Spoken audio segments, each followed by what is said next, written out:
It up. अभी हम लोग शुरू करने जा रहे हैं वाटरफॉल्स। वाटरफॉल्स कौन सा वाटरफॉल भाई?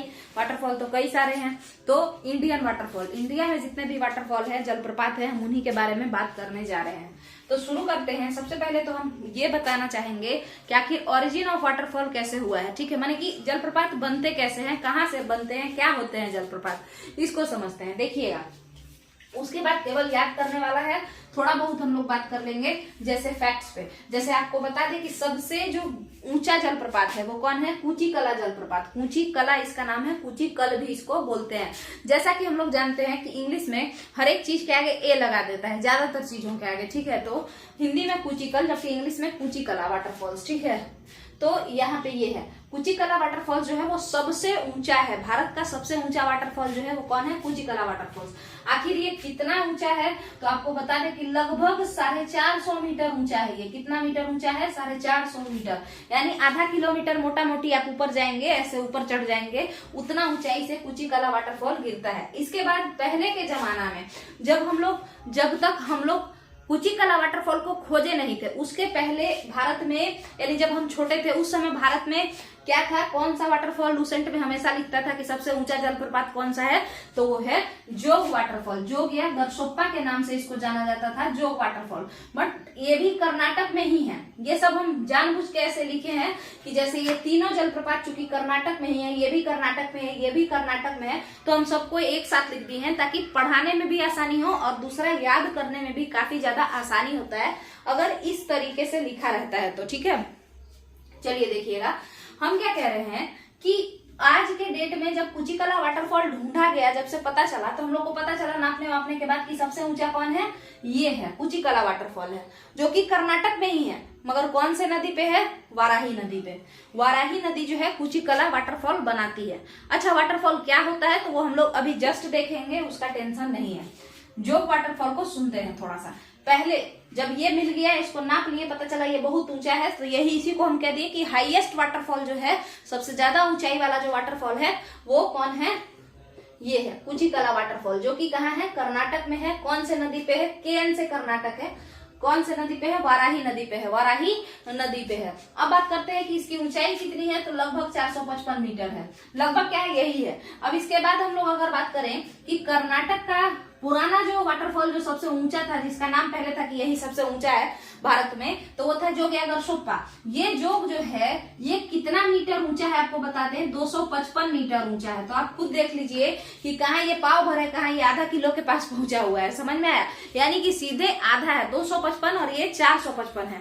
200 मीटर नीचे है कौन? जोग वाटरफॉल्स। ठीक है, तो अब जब जोग वाटरफॉल्स पे ही गए हैं, तो जोग वाटरफॉल्स कौन सी नदी बनाती है? आप लोग खुद बताइए। शरावती नदी। जोग वाटरफॉल्स यानी कि जोग जलप्रपात कौन सी नदी बनाती है? शरावती नदी। ठीक है, ठीक है।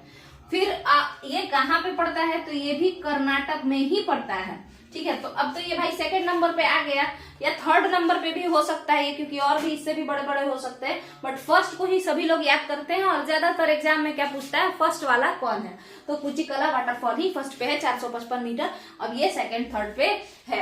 अब बात कर लेते हैं आगे, वाटरफॉल क्या होता है, इसके बारे में हम लोग पहले समझेंगे और उसके बाद ही हम लोग कोई और बात करेंगे। ठीक है, कि आखिर वाटरफॉल क्या होता है। देखिए, वाटरफॉल जो होता है वो एक तरीके से जल का प्रपात, जल प्रपात नाम पड़ा है ना, मतलब कि जल गिरेगा, उसका क्या होगा? प्रपात होगा। प्रपात मतलब समझते हैं? प्रपात मतलब झरझरा के गिरना। ठीक है, प्रपात मतलब जल झरझरा करके गिरना। जल नहीं, कोई भी चीज का प्रपात होना मतलब कि गिरना, है ना, धबर धबर धबर धबर कर करके गिरना, यही चीज होता है। बर्फ का भी प्रपात हो सकता है, किसी भी चीज का, ओला का भी हो सकता है, किसी भी चीज का प्रपात हो सकता है। तो यहाँ पे किस चीज का गिरना हो रहा है? वाटर का गिरना हो रहा है, इसीलिए इसका नाम क्या पड़ रहा है? देखिए, फॉल माने गिरना। अब जल का गिरना लिखना सही नहीं होगा, तो थोड़ा सा अच्छा टर्म यूज करके हम लोग इसका नाम दे दिए हैं जल प्रपात। तो आखिर ये गिर कैसे रहा है? कोई भी चीज कहाँ से गिर सकता है? ऊंचाई से गिरेगा, ऊंचाई से ही ना गिरेगा। कोई भी चीज कहाँ से गिर सकता है? नीचे से कोई ऊपर जाके गिरेगा? गिरता थोड़ी हो, तो चढ़ना हुआ, यानी ऊपर से नीचे गिरना हुआ। ठीक है, तो वाटरफॉल जब नदियां कहाँ रहती हैं बताइएगा जरा? जब नदियां माउंटेन रीजन में रहती हैं, जैसा कि हम जानते हैं कि कोई भी नदी या तो पहाड़ों से निकलती है, ग्लेशियर से, पहाड़ के ऊपर जो ग्लेशियर चट्टान रहता है उससे, बर्फ के चट्टान से, या फिर ऊंचा ऊंचा पठार वगैरह जो होता है जिसको हम लोग इंग्लिश में क्या कहते हैं, प्लेट्यू कहते हैं। तो या तो माउंटेन से माने पर्वत से, या फिर प्लेट्यू यानी कि पठार से। तो दोनों ही केस में नदियां जो है वो ऊंचाई से गिरती हैं नीचे की तरफ, या किसी ऊंचे जगह से वो ओरिजिनेट होती हैं। उनका उद्गम कहाँ से होता है, किसी बहुत ऊंचे जगह से। ठीक है, तो हम लोग समझते हैं कि मान के चलिए कि यहाँ एक क्या है, ऊंचाई वाला जगह है, यहाँ से नदी चलना शुरू कर दी। इस तरीके से ही पहाड़ होता है ना, तो नदियां यहाँ से चलना शुरू की, चलते चलते आ रही हैं, और जब इस पहाड़ का एरिया खत्म होगा तो फिर ये अपने प्लेन एरिया में चली जाएंगी। जब पहाड़ खत्म हो जाएगा और प्लेन एरिया आ जाएगा तो फिर नदियां गंगा की तरह प्लेन एरिया में बहने लगेंगी। मगर हमने तो कहा कि वाटरफॉल तो ऊंचे एरिया से होता है, क्योंकि कहीं भी गिरेगा कोई कब, जब वो ऊंचाई पे रहेगा। तो आप देखिए, आपको पता है कि जो आपका पर्वत होता है या जो पठार होता है वो कई सारे पत्थर से मिलकर के बना होता है। लेयर दर लेयर चट्टान उस पे बिछे रहते हैं, लेयर दर लेयर उस पे क्या बिछे रहते हैं, माने परत दर परत चट्टान बिछे रहते हैं।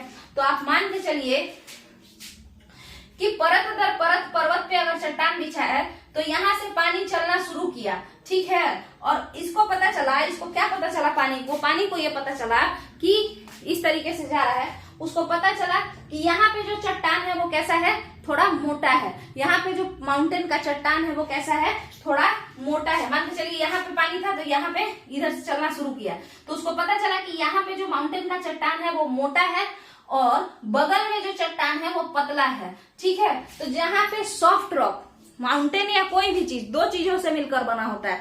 एक थोड़ा कठोर ज्यादा होता है कुछ इलाका, और कुछ इलाका कैसा होता है, थोड़ा नरम होता है। ठीक है, जैसे अगर आप लोग बात करिए तो बॉडी पार्ट्स में अगर हम देखें तो आंख ये सब का जो पोर्शन होता है ये कैसा होता है, सॉफ्ट होता है। थोड़ा सा भी चोट लगने पे हम लोग बहुत ज्यादा दुखता है ना। मगर वही अगर कोई हाथ पे मारे तो हाथ पे उतना ज्यादा नहीं दुखता है जितना कि गाल पे, आंख पे, ये सब जगह पे लगता है, या नाक पे लगने पे तो बहुत ज्यादा दर्द होता है। यानी वो सॉफ्ट एरिया है बॉडी का। उसी तरीके से हम लोग कोई भी पहाड़ भी जो होता है तो वो कैसा होता है, उसमें कुछ पार्ट जो होते हैं, पत्थर जो होते हैं, कुछ पत्थर वो तो हार्ड होते हैं और कुछ पत्थर बड़े सॉफ्ट होते हैं। ठीक है, तो आप इस तरीके से समझ लीजिए कि ये पत्थर है तो इसका इतना पोर्शन जो है वो क्या है, सॉफ्ट है। ऊपर से ये करा है, यहाँ से भी करा है, फिर इसके बगल में और पहाड़ है, उसका ये वाला पोर्शन थोड़ा सा सॉफ्ट है।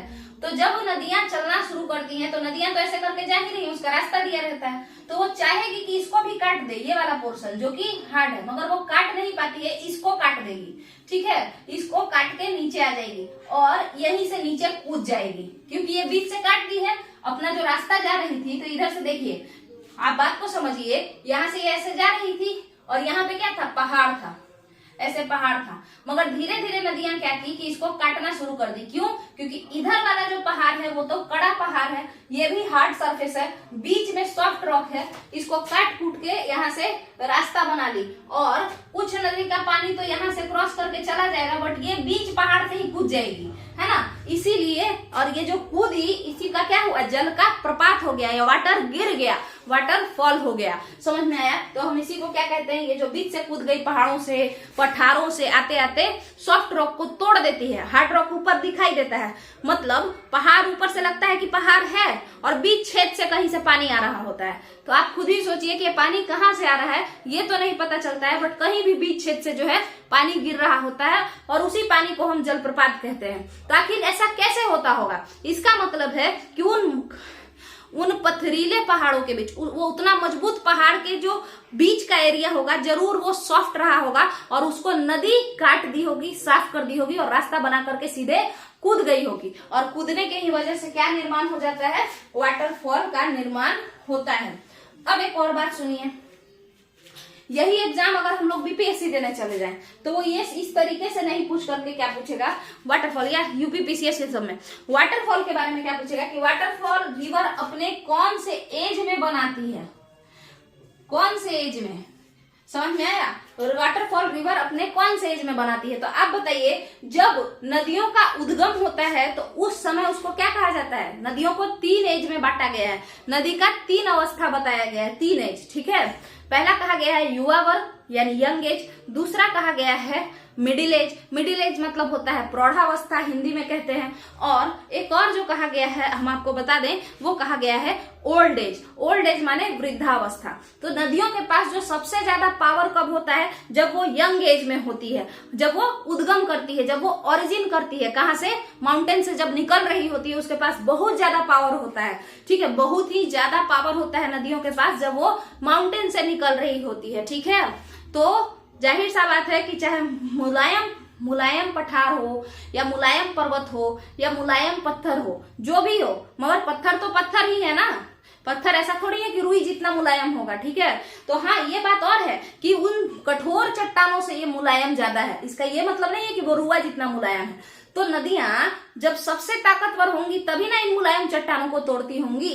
तो कहने का मतलब क्या है कि वाटरफॉल कौन से रिवर के कौन से एज में बनता है, तो जब रिवर ताकतवर होती है तभी तो वो पहाड़ों को काट पाएगी, भले ही वो क्यों नहीं सॉफ्ट स्टोन हो, मगर वो उसी समय काट पाएगी। तो आप ही बताइए वाटरफॉल रिवर के कौन से एज में बनती है, तो यंग एज में, युवावस्था में नदियां वाटरफॉल बनाने के लायक होती हैं, वो जलप्रपात बना सकती हैं, ठीक है। युवावस्था में नदियां क्या कर सकती हैं, वाटरफॉल बना सकती हैं। मगर इसका ये मतलब नहीं है कि सारी नदियां वाटरफॉल बनाती ही हैं, ऐसा जरूरी नहीं है, मगर हाँ वो चाहे तो यंग एज में अपने वाटरफॉल बना सकती हैं। और जो भी ये जितना भी वाटरफॉल है, ये जितना भी वाटरफॉल बना है, ये सब नदियां अपने कौन से एज में बनाई हैं, यंग एज में, क्योंकि ऊंचाई से गिरना है, पहाड़ से कूदना है, और पहाड़ को काटने के लिए पावर चाहिए, भले ही सॉफ्ट पहाड़ ही क्यों ना हो, क्योंकि पहाड़ जो होता है हम बता चुके हैं कि पहाड़ में कई सारा लेयर होता है, कुछ सॉफ्ट रॉक होते हैं, कुछ हार्ड रॉक होते हैं, सबसे मिलकर पहाड़ बना होता है। तो नदी का पानी ये चाहता है कि हम सबको काट दें, मगर वो हार्ड रॉक्स को काट नहीं पाता है, और जो सॉफ्ट रॉक्स होते हैं उनको काट के बीच से ही कूद के नीचे गिर जाता है, ठीक है। तो यही वाटरफॉल कहलाता है।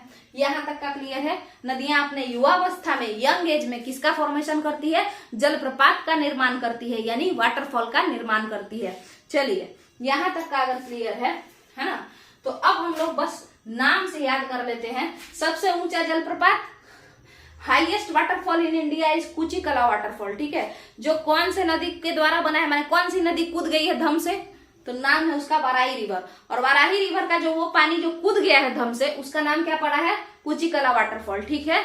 और ये कहाँ पे कूदा है, कर्नाटक में कूदा है। आखिर कितने ऊंचाई से कूदा है, 455 मीटर के ऊंचाई से, लगभग आधा किलोमीटर ऊंचाई से कूद गया नीचे सीधे, बूम, ठीक है। देखिए आगे कावेरी रिवर, कावेरी रिवर पे कई सारे वाटरफॉल बने हैं, कावेरी रिवर पे कई सारे वाटरफॉल बने हैं, ये हम लोग जानते हैं, ठीक है। तो अब हम लोग थोड़ा सा आगे बढ़ जाते हैं, इसको देखते हैं। देखिए Hogenakkal waterfall, Hogenakkal waterfall Kaveri river पे ही बना हुआ है, जो कि तमिलनाडु में है। होगेनक्कल वाटरफॉल कहाँ है, तमिलनाडु, कावेरी का तमिलनाडु वाले रीजन में ये होगेनक्कल वाटरफॉल बन करके तैयार हुआ है, ठीक है। और ये जो आपका पायकारा जलप्रपात है, यानी पायकारा वाटरफॉल है, ये भी तमिलनाडु में है। तो तमिलनाडु में कुल कितने जलप्रपात हुए, कुल कितने वाटरफॉल हुए, 2, एक होगेनक्कल और दूसरा पायकारा। तो इसको आप याद रखिएगा कि तमिलनाडु में क्या है, वो एक होप है, होप बोलते हैं ना, होप माने आशा, उम्मीद, वही। तो हो से होगेनक्कल और प से पायकारा।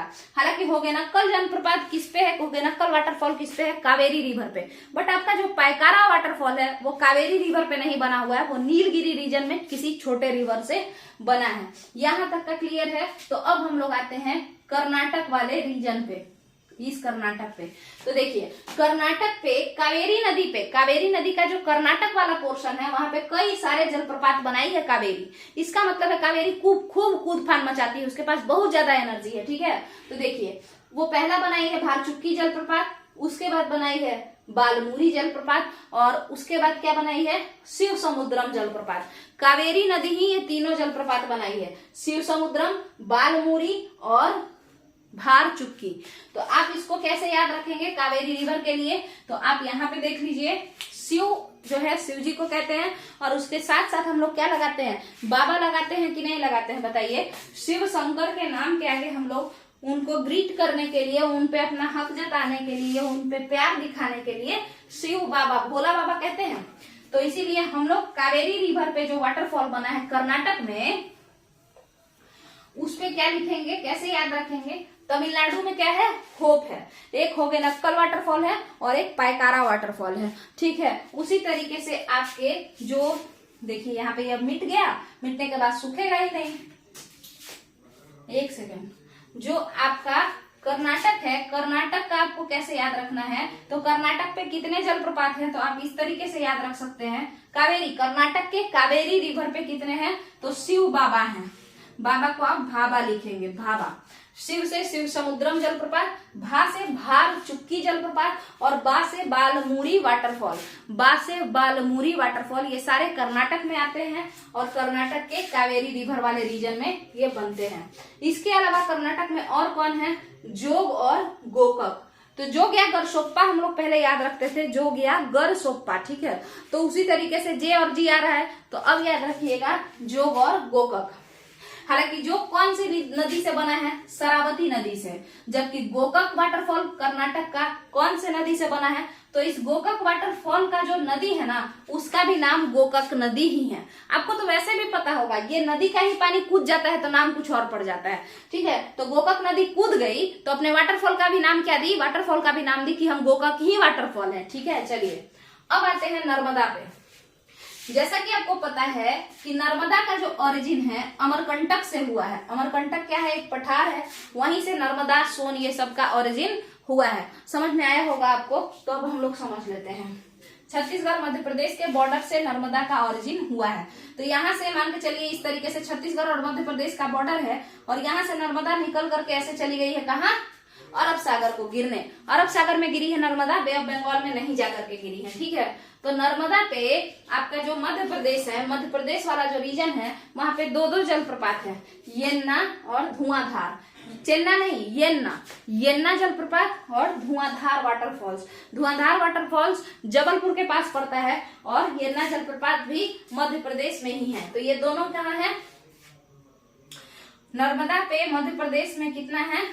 तो धुएं, ठीक है, धुएं, धुआंधार वाटरफॉल्स और येन्ना जलप्रपात, धुएं, धुआंधार वाटरफॉल्स और येन्ना जलप्रपात, ये नर्मदा पे पड़ता है। अब बात करते हैं चंबल के लिए। चंबल के बारे में हम सभी जानते हैं, चंबल बहुत खुराफाती है। चंबल बहुत ही ज्यादा ऊंचा ऊंचा गड्ढा बनाई, सॉरी नीचा नीचा गड्ढा बनाई है ना, कूद कूद के पूरा जो है मिट्टी का बहुत ज्यादा अपर्दन करती है। भारत में जो भारत की वह नदी जो सबसे ज्यादा सॉइल इरोजन करती है, जिसने सबसे ज्यादा मृदा अपरदन किया है, अवनालिका अपरदन, मतलब सॉइल इरोजन का सबसे लास्ट फॉर्म, बहुत ज्यादा एकदम बड़ा बड़ा वो बना देगी, जो उसको क्या बोलते हैं, जहां फूलन देवी रहती थी वो वाला जगह, अवनालिका अपरदन रिवर, उसको बीदड़ या ऐसे करके कुछ कहते हैं, ठीक है।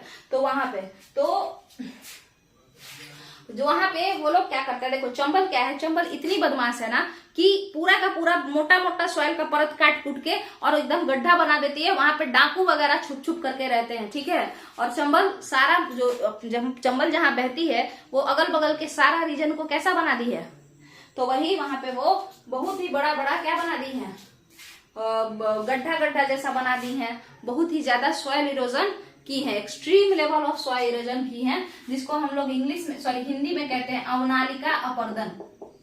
ये इरोजन का वो फॉर्म होता है जिसमें कि खूब गड्ढा हो जाता है, ठीक है, खूब सारा बड़ा बड़ा गड्ढा हो जाता है, थोड़ा थोड़ा लेयर नहीं, पूरा इतना इतना लेयर काट के चंबल लेके चली गई है। तो जाहिर सा बात है बहुत ही पावरफुल होगी चंबल, है ना, राजस्थान वाले रीजन में, है ना। तो इसीलिए यहाँ पे ये 2-4 जलप्रपात भी बना ली है, जैसे पुनासा जलप्रपात और चुलिया जलप्रपात, पुनासा जलप्रपात और चुलिया जलप्रपात। च से चंबल, चू से चुलिया और पू से पुनासा है, तो हम इसको कैसे पढ़ सकते हैं, चुप से याद रख सकते हैं कि चुप चंबल, मतलब चंबल अब शांत हो जाओ। याद रखिएगा चुलिया वाटरफॉल और पुनासा वाटरफॉल चुप चंबल यानी चंबल पे ही बना हुआ है, ठीक है।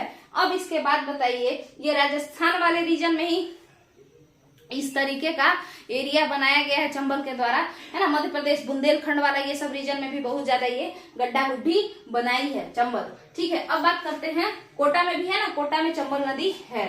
चंबल नदी कोटा जो शहर है वो चंबल नदी के ही किनारे बसा हुआ है, चलिए, बिहार वाटरफॉल, ये क्वेश्चन बीपीएससी कभी कभार पूछ देता है। हम लोग को लगता है ये बिहार में है, नहीं, ये बिहार वाटरफॉल का नाम है जो कि टोंस रिवर पे है। और ये टोंस रिवर बनाई है इस वाटरफॉल को, और ये कहाँ पड़ता है, तो ये राजस्थान में पड़ता है। देखिए, आरजे का मतलब राजस्थान है, टीएन का मतलब तमिलनाडु है, केएन का मतलब कर्नाटक है। इसके बाद आ जाइए हुंडरू वाटरफॉल्स। हुंडरू वाटरफॉल्स जो है ये हम सभी लोग जानते हैं, खास करके जितने भी बिहारी हैं वो लोग जानते हैं। ये झारखंड में पड़ता है, ठीक है, झारखंड के जमशेदपुर के पास पड़ेगा ये, और ये स्वर्ण रेखा नदी पे पड़ता है, ठीक है। झारखंड में पड़ता है हुंडरू वाटरफॉल्स, ये स्वर्ण रेखा नदी पे पड़ता है। स्वर्ण रेखा नदी कहाँ है, झारखंड में बहती है, ठीक है। और सुनिए, ये हुंडरू वाटरफॉल्स को भारत का झारखंड का नियाग्रा भी कहते हैं, समझ में आया। मतलब झारखंड के लिए नियाग्रा फॉल्स है। नियाग्रा फॉल्स क्या है अगर आप ये पूछेंगे तो ये यूएसए और कनाडा के बॉर्डर पे बनने वाला एक वाटरफॉल है, ठीक है। तो यही है हुंडरू। हुंडरू कहाँ है, ये झारखंड में एक वाटरफॉल है जो कौन सा नदी कूद के बनाती है, तो स्वर्ण रेखा नदी कूद जाती है और कूदने के बाद बन जाता है वाटरफॉल, और उस वाटरफॉल का ये क्या नाम दे देती है, हुंडरू, ठीक है। तो यही हुंडरू वाटरफॉल। इस तरीके से आपका जलप्रपात वाला जो क्वेश्चन है, खास करके वनडे एग्जाम्स जैसे बीपीएससी प्रीलिम्स में भी पूछेगा, बट मेंस में अच्छे से पूछेगा वाटरफॉल बनता कैसे है, वाटरफॉल के क्या फायदे हैं। अगर वाटरफॉल के बारे में कुछ पूछेगा तो वो डीप में जाएगा, ठीक है। मगर आप जो वनडे एग्जाम्स होते हैं, वनडे एग्जाम्स जैसे आपका बीपीएससी टीचर वाला एग्जाम ये सब जो होता है, या सीटीईटी में भी, तो वो नाम वगैरह लेकर के पूछ सकता है कि ये कहाँ है, वो कहाँ है, यही। और आपको थोड़ा सा बस ये जानना था कि वाटरफॉल आखिर बनता कैसे है। तो ये पूरा आपका वाटरफॉल जो है लूसेंट बेस्ड एक्सप्लेनेशन कंप्लीट होता है। तो इंडिया का जितना भी वाटरफॉल है, इंपॉर्टेंट वाटरफॉल्स, वो पूरा कंप्लीट हो गया है। बाकी यहीं पे इस वीडियो को हम लोग क्या करेंगे, खत्म करेंगे, है ना। और भी बहुत सारे वाटरफॉल होते हैं, बट उतना ज्यादा हम लोगों को याद करने का जरूरत नहीं होता है, ठीक है। तो यहीं पे इस वीडियो को खत्म करते हैं। यही कुछ इंपॉर्टेंट वाटरफॉल था। अगर आप लोगों को ये वीडियो पसंद आ रहा है तो वीडियो को शेयर कीजिए, है ना, और चैनल को सब्सक्राइब कीजिए। मैं नया चैनल, तो अब तो क्या ही नया है, बढ़ ही नहीं रहा है, हो गया 4-5 महीना से ज्यादा। तो कहने का मतलब क्या है ना, कि वीडियो को शेयर कीजिए और चैनल को सब्सक्राइब कीजिए। उल्टा पुल्टा बोला जाता है। चलिए, थैंक यू।